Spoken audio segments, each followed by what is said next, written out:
Everybody had those generation-defining games. A few games that absolutely established an era of gaming or a specific part in someone's life, like Crash Bandicoot was for the PlayStation or Halo was for my early gaming years. I recently got into a conversation with my dad about how some of those games affected him, like Wolfenstein 3D, Doom, and even Myst, which I had never even heard about. And that sparked a whole conversation which we never would have gotten into otherwise, which I think is really cool. Anyways, he grew up in a way different world than anybody born past the year 2000 can even think about. And it really gets me into thinking that now that it's 2020, we're nearly halfway through, and we're stepping into a new era of VR gaming, with releases like HalfLife Alex paving the way forward in this industry. I thought we could take a look at some of the games that had the biggest impact on me, and I will probably be telling my kids about in the same way that my dad was telling me. Um, Shit, they might have VR contact lenses. Powerful as our PCs, who knows? VR has been around for a while, but it hasn't been until recently that we've seen some of those generation-defining games grace the industry with their presence. I've taken 5 of those games that I found to be above and beyond what I expected and are my Crash Bandicoot or Halo for 2020 VR. Granted, I have been in VR for about half a year at this point, so take my opinions with a grain of salt, as with any review. These games that I put on this list are in no particular order, and I just really like them. They're awesome, and I highly recommend, from my point of view, that you guys play these games. Anyways, let's go get onto the list. HalfLife Alex. Now, I know I said this isn't ranked, but please, come on guys, this is the new high bar. This is it, boys and girls. This is what all VR games have to look at now. And I'll tell you, going back to other titles has been pretty hard. I've gotten used to it, but damn, dude, this game has set such a high bar that fucking Galactus is hanging his damn bath towel on that shit, dude. Now, I obviously won't suck this game's dick to infinity, as it does have flaws like sacrificing a bit of the extreme experiences like falling and running for experienced VR players by catering to the newer VR crowd, which honestly isn't an issue. It doesn't retract from the game or any experience you get. It's just a little thing that bugs me a tiny bit, but just go read the reviews. It's a game changer, and you do not want to miss this title. Boneworks. This game was massive when it launched. Between the hype built up around the gameplay videos shown on Node's YouTube channel, and the general idea of being able to interact with things like you really would in real life, this game was set out to be an absolute monster, and a monster it was. The story was slightly lackluster, with most of the story being locked behind the mystical gates of the internet, as it's mostly lore, and it also involved a lot of their other games, Duck Season and Hover Junkers. But the story necessarily isn't the focus here.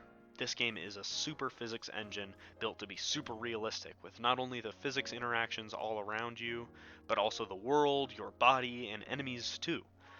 This was the first time that we saw a full physical interactable world in VR, and it obviously will not be the last. If you have gotten your VR legs, I would highly recommend this title.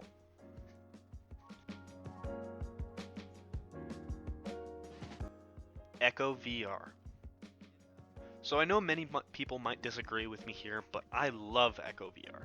This is the multiplayer side to the single player campaign of Lone Echo, which is next on the list, and it's not for everyone.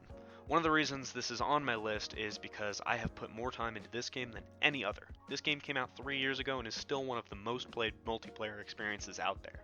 Being able to connect and talk with people right in front of you, and then go play a game of zero-G soccer/football, it really showed me the possibilities of VR right at the beginning of my VR journey, and that is mainly why it's here.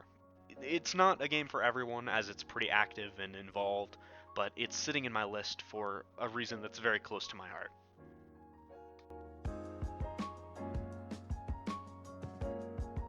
Lone Echo. This game was ahead of its time, and there's no other way to put it. This came out in 2017, and to this day is still one of the best VR experiences I've ever had. This game handles moving around in such an amazing way. Obviously, the game is in zero gravity, So one of the main mechanics is being able to push yourself off of things and float indefinitely without stopping as soon as you come to something. And having that movement ramp, there's no acceleration ramp between the time that you start moving and the time that you are moving, it creates a very comfortable experience for people that are new to VR, while also selling the fact that you are in zero gravities. And let me tell you, it is unlike any other game I've ever played. The majority of the gameplay here is puzzle mechanics, exploration, as well as general storytelling and stuff like that. Oftentimes you're clawing your way around tight corridors in a spaceship, or even barreling through open space on a Fury transport, which is amazing. And open space.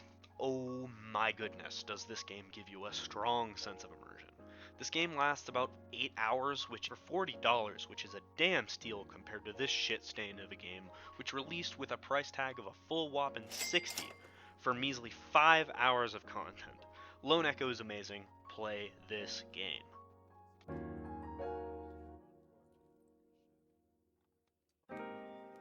The Walking Dead Saints and Sinners. This is another one of those titles that you can't pass up. This is not some dumb 5-hour goodie bag. This is a whole ass game. You got crafting, you got exploration, you've got environmental storytelling. It's all here, guys. It's all here. The cel-shaded graphics of this game lend themselves wonderfully to VR, and really sells the whole rundown, abandoned vibe perfectly. Every corner of New Orleans you turn feels like it was lived in. Everything down to the little things, like if you kill a person, if you don't destroy their brain, they come back as a zombie.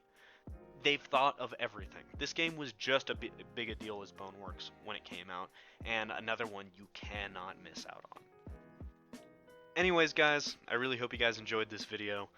All of these opinions, especially the Resident Evil one, are just that, my opinions.